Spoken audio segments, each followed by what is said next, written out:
네, 안녕하세요. 하프 모의고사 36회차 해설 강의 시작하겠습니다. 오늘 좀 어려운 지문이 몇 개 있었죠.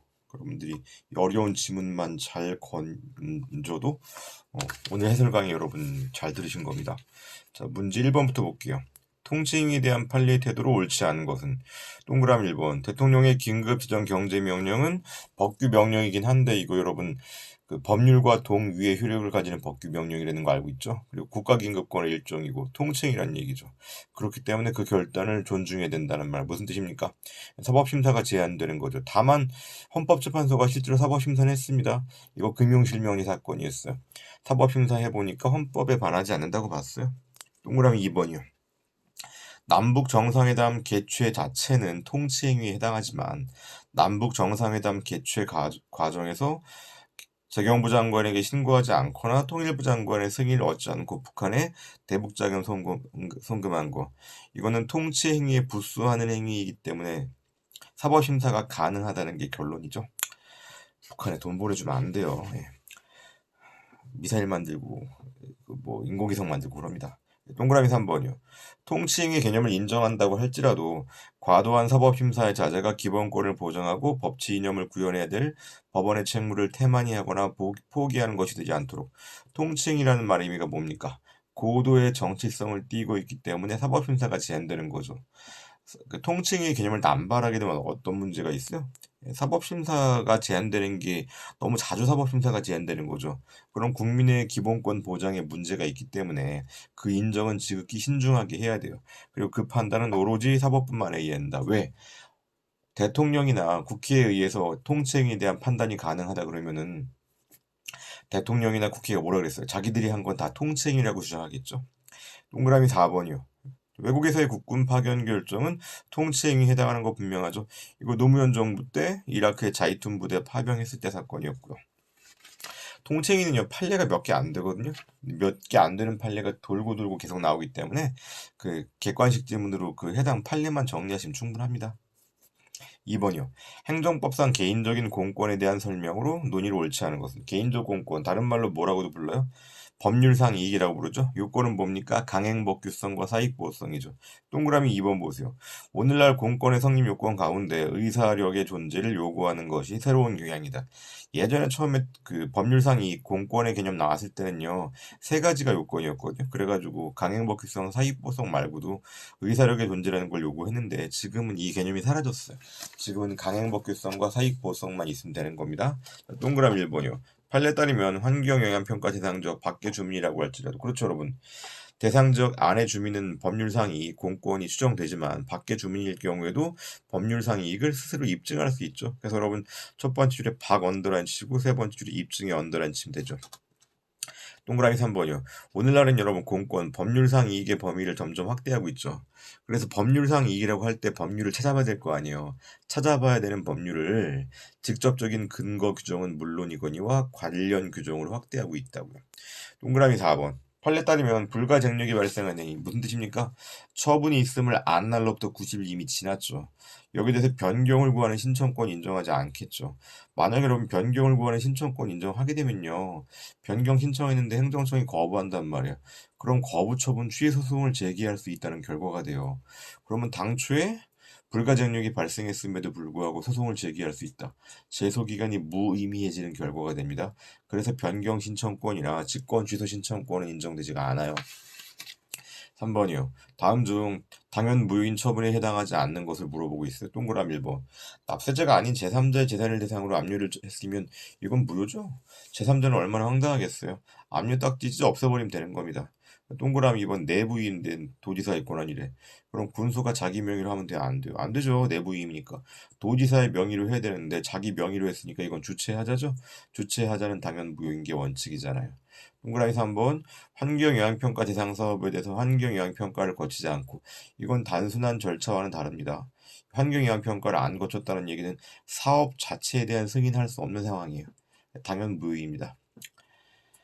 환경영향평가 대상 사업이라고 나왔잖아요. 그런데 환경영향평가를 안 거쳤대. 그리고 승인했으면 당연 무효겠지. 동그라미 4번이요. 행정처분이 행하여진 이후에 근거법률이 위헌으로 결정됐다. 그럼 처분을 할 당시에는 나중에 근거법률이 위헌으로 결정될지 안 될지 알 수가 없잖아요. 그렇기 때문에 하자가 있다고 할지라도 하자는 명백하다고 볼 수가 없어요. 그러니까 취소 사유인 겁니다. 4번이요. 다음 중 행정청의 재량권 행사에 대한 설명으로 옳지 않은 것은 동그라미 1번. 행정절차법에 따라서 행정처분의 처분 기준을 설정 공표한단 말이죠. 그러면은 기준은 구체적이어야 되고 처분의 공정성과 합리성을 보장해야 되고 당사자 등에게 예측 가능성을 보장해야 되겠죠. 도저히 틀릴 수가 없는 지문입니다. 동그라미 2번 중요하죠, 여러분. 제재 처분에 대한 무슨 감경 규정? 임의적 감경 규정. 그럼 반드시 감경을 해야 됩니까? 감경 안 해도 상관없습니까? 감경 안 해도 상관없어요. 그런데 결과적으로 감경 안 했다고 문제가 되지는 않거든요. 그런데 감경 규정이 있으면 어떻게 돼요? 보게 되면요.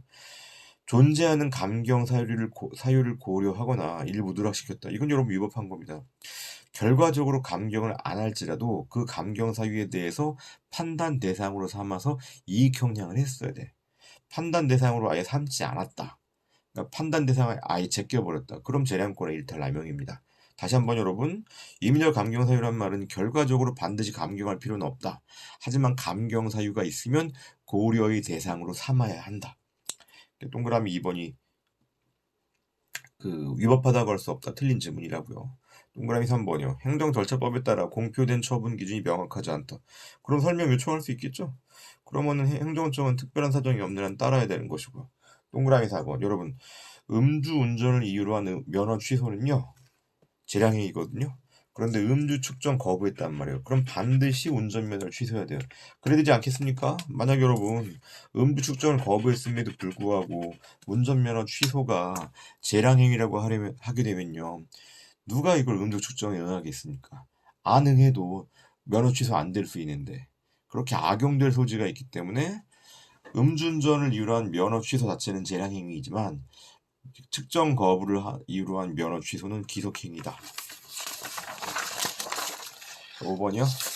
다음 사안에 대한 설명으로 옳지 않은 것은 환경부는 전국에 유통 중인 생수 79개 제품을 분석했대요. 그 결과 8.9%에 해당하는 7개 제품에서 국제 기준치를 초과하는 발암 우려 물질, 브론산염이 검출되었다고 한다. 브롬이 BR이고 산염이 어떻게 되는 거냐? 염이 CL인가 같은. 옛날 이거 BR CO3? BRCL CO3인가 모르겠다. 예. 브론산염이 검출되었대요. 바람이 우려가 된대요. 이 브론이 여러분 불소예요, 불소. 여러분 치약에 들어가는 거 있죠. 그러나 환경부는 명예훼손 등을 이유로 제조사 병 등의 명단은 발표하지 않았다. 얼마나 황당합니까? 옛날엔 이랬어요. 지금 여러분 다 공개하겠죠. 이에 대해서 갑은 환경부 장관 을에게 제조사 명단과 비공개 결정 과정의 회의록 등에 대한 정보 공개를 청구했대요. 갑의 정보공개 청구에 대해서 환경부 장관은 명단 공개가 공공기관의 정보공개에 관한 법률 9조 제1항 7호 법안 생판 업사 영특 중에서 어디에 해당한다는 얘기입니까? 0에 해당한다는 이유로 법인 등의 정당한 이익을 현저히 해칠 우려가 있다는 이유로 그런 정보에 해당하고 법안 생판 업사 영특 중에서 0에 해당한다는 이유로 그리고 문제가 된 제품이 100% 회수가 되었다는 이유로 공개를 거부했다. 황당하죠? 동그라미 1번. 갑은 해당 시민단체 갑은 환경부 장관 의뢰 거부 처분에 대해서 공공기관의 정보공개에 관한 법률상의 이의신청, 행정심판법상 행정심판 둘 다 임의적 전치죠. 그리고 행정소송법에 의한 행정소송 뭐겠습니까? 거부 처분 취소소송이죠. 동그라미 2번. 갑의 의무이행소송 제기 가능성 뭡니까? 정보 내놔라 라는 제기 가능성과 관련돼서 현행법상 여러분들 의무이행소송 인정되지 않아요? 무명한 고소송으로 허용되지 않습니다. 동그라미 3번. 환경부 장관이죠. 갑에 의해서 공개 청구된 대상 정보와 관련 있는 제3자인 병, 해당 사업자죠. 그 사실을 지체 없이 통지하여하며 하시면 여러분 어때? 통지하여하며 하신 다음에 앞단, 기속행위요.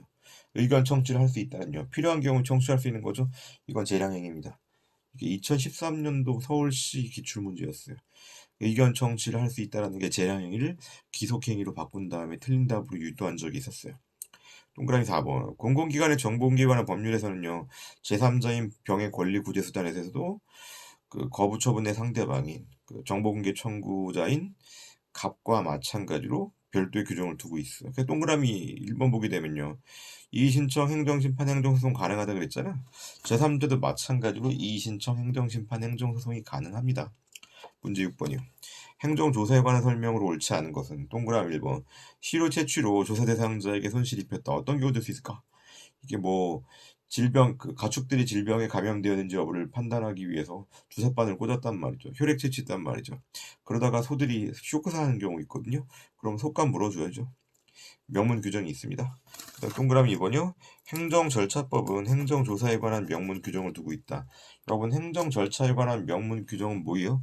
처신확공 기입행지죠. 행정조사는 어디 규정돼 있습니까? 행정조사 기본법에 규정돼 있죠. 동그라미 3번이요.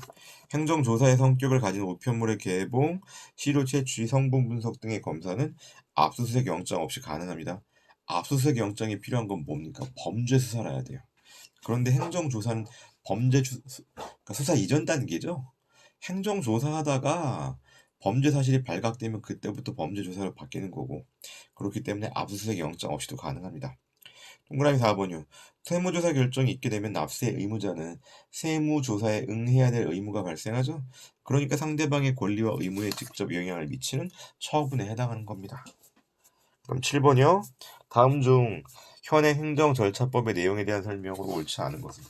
여러분들 목소리만 들리고 그 얼굴이 안 보니까 제가 지금 뭐하고 있는지 모르시죠? 예. 동그라미 1번이요. 눈이 따가워가지고 눈을 좀 닦았습니다.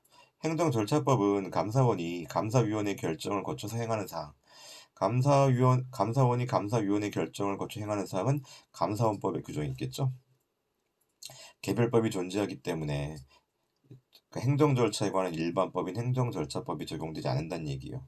동그라미 2번. 요새 이거 자주 나오더라고요. 행정청은 입법 예고를 할 때 국회 소관 상임위원회에 제출해야 되는 건 대통령령만이에요. 대통령령만. 다만 여러분 이거 입법이 되고 나면요. 국회법에 따르면요. 모든 행정 입법에 대해서 소관 상임위원회에 제출해야 되거든요. 그런데 행정절차법상으로 입법 예고는 대통령령만 상임위원회 제출입니다. 동그라미 3번이요. 적법한 요건을 갖춘 신고서가 접수기간 도달했다. 여러분 행정절차법상 신고는 수리를 요하지 않는 신고죠. 그러니까 도달하기만 하면 신고 의무가 이행된 것으로 보는 겁니다. 동그라미 4번이요. 행정청은 신고인이 일정한 기간 내에 보완을 하지 않고 있다. 그러면 해당 신고서를 되돌려 보낸다. 반려할 수 있는 거죠. 다만 여러분 동그라미 4번 헷갈리시면 만드는 게 뭐예요? 상대방 신고인의 신고 내용이 요건이 흠결되었다. 그럼 1차적으로 뭐 합니까? 보완 요구죠. 보완 요구가 1차적이에요. 보완 요구에 불응하면 2차적으로 신고서 반려죠. 8번이요. 다음은 국가배상에 대한 판례 태도에 옳은 것만 묶은 것은? 기억이요? 국가배상법상 공무원 직무는 비권력적 작용도 포함되죠? 네, 사경제 작용은 제외되는 거죠. 니은이요. 어떠한 행정처분 이후에 항고소송에서 취소됐다는 것만으로 공무원의 고유과실 인정할 수 없죠. 어떤 경우 생각하면 돼요, 여러분. 위헌인 법령에 터잡아 이루어진 처분 생각해보라고요. 나중에 법원이나 헌재에서 위헌 판단 받겠지만 그런 판단 받기 전까지는 공무원 입장에서는 현재 존재하는 법령이니까 어떻게 따를 수밖에 없죠. 따라서 했다? 그러면은 공무원에게 고유과실이 부정된다고요. 되겠죠? 구체적인 입법 의무 자체가 인정되지 않는다. 이거 무슨 뜻입니까? 입법 의무가 없다는 얘기니까 진정 입법 부작위가 아니라는 얘기죠. 그럼 부작위로 인한 불법 행위가 성립할 여지가 없죠. 입법 의무가 없으니까 의무의 불이행 사실이 없는 겁니다. 진정 입법 부작위의 경우는 헌법소원도 가능하고 국가배상 청구도 가능해요.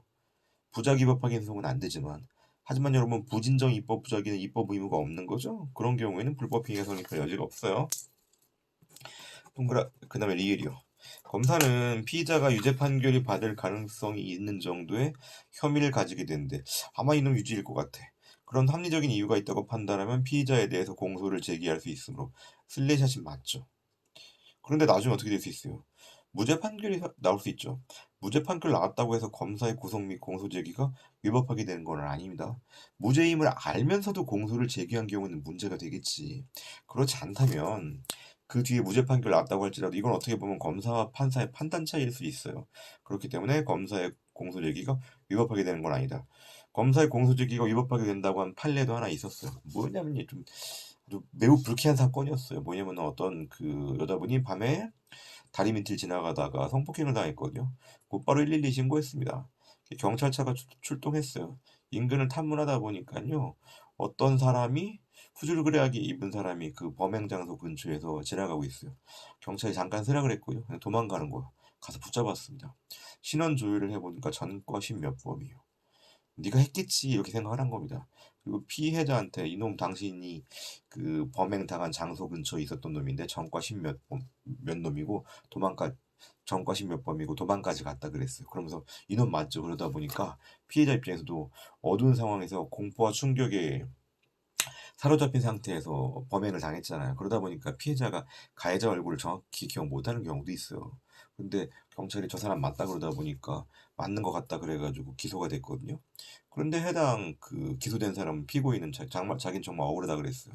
그래가지고 그 범행 현장에 있던 피해 여성 속옷에 대해서 국립과학수사연구소에 보내가지고 DNA 분석을 해봤거든요. 남자의 체액이 묻어 있을 거 아니에요. 세상에나 그 체액이요.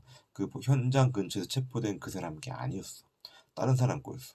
근데 검사가 그런 국립과학수사연구소 조회 회신을 받았거든요. 근데 그걸 숨겼어. 숨기고 그냥 그대로 공소를 유지해 진행했습니다. 나중에 이게 걸렸단 말이에요. 그런 경우라면은 국가배상 청구가 가능하다는 얘기죠. 그럼 그 상황에서 왜 그 피고인은 도망갔을까 당초에? 전과 10몇 범이잖아요. 그쯤 되는 사람들은요. 그냥 경찰이 오면 겁나 도망가요. 그런 경우에. 자, 미음 보겠습니다. 사고 차량이 군용 차량이고 운전자가 군임이 외관상 뚜렷하단 말이에요. 실제로 공무집행이 아니었다고 할지라도 이거는 공무원이 직무를 수행함에 당하여 저지른 것으로 해석해야 한다. 이걸 여러분 무슨 이론이라고 불러요? 외형 이론이라고 부르는 거죠. 10번이요. 처분 사유 추가 변경에 대한 판례 태도로 처분 사유 추가 변경이 인정되려면 기본적인 사실관계가 동일해야 되겠죠. 동그라미 1번 틀렸죠. 동그라미 2번도 틀렸죠. 여러분 처분 사유 추가 변경은 기본적인 사실관계 동일성 여부를 기준으로 판단하는 것이지 당사자가 이미 알고 있었는지 모르고 있었는지 여부는 중요하지 않아요. 사실관계 동일 여부만 갖고 판단하는 겁니다. 동그라미 3번 읽어볼까? 군사시설 보호구역 밖에 주유소 토지에 주유소를 설치 경영하도록 하기 위한 석유 판매 허가를 함에 있어서 그 다음 언더를 쳐볼까요? 세 번째로 관할 부대장의 동의 그 다음 밑에 없다 라주 A죠. 그런 사유로 한 불허가 처분 그러니까 대문자 A 여기에 대한 소송에서 그 다음에 탄약창의 그 당의 토지가 탄약창에 근접한 지점에 위치하고 있다. 라주 B. 그러니까 라주 A 사유와 라주 B 사유. 앞부분은 부대장의 동의를 얻지 않았다는 사유고 뒷부분의 경우에는 토지가 탄약창에 근접한 지점에 위치하고 있다. 이건 전혀 다른 사유잖아요. 그렇기 때문에 이거는 기본적인 사실관계가 동일하지 않기 때문에 처분 사유 추가 변경이 안 돼요. 반면 동그라미 4번은요. 산림 형질 변경 허가 신청을 할 때 거부했대요. 두 번째 줄이요. 준농림지역에서 행위 제한 라주 A. 그 다음에 나중에 거부 처분의 근거로 추가한 그 다음부터 자연경관 및 생태계의 교란, 국토 및 자연의 유지와 환경 보존 등 중대한 공익성의 필요 라주 B죠. 그럼 두 개의 공통된 키워드는 뭡니까? 환경 보존이라는 공통된 키워드가 있죠. 그렇기 때문에 기본적인 사실관계가 동일하다고요. 10번 보겠습니다. 취소 소송에 관한 규정 중 부작위 법확인 소송에 준용되는 것. 준용 안 되는 거 우리가 외우고 있어야 되는 거죠. 부처집사요. 부작위 법확인 소송에 준용 안 되는 건 뭡니까? 처분 변경, 소비 변경. 집은 뭡니까? 처분의 집행정지. 사정 판결이죠. 나머진 다 된다고. 그러니까 디귿 리을 빼고 나면 기역 니은 미음이죠. 여러분 이런 문제들은요. 앞글자 외고 나면 5초 컷이에요. 그러니까 여러분들이 제가 앞글자 정리사항 제가 유튜브에도 올려놨고 제가 걔도 해설에다 넣잖아요. 여러분들 그 꼼꼼히 정리 잘 하시기 바랍니다. 네. 오늘 해설 강의는 이걸로 끝내겠습니다. 예, 수고하셨습니다.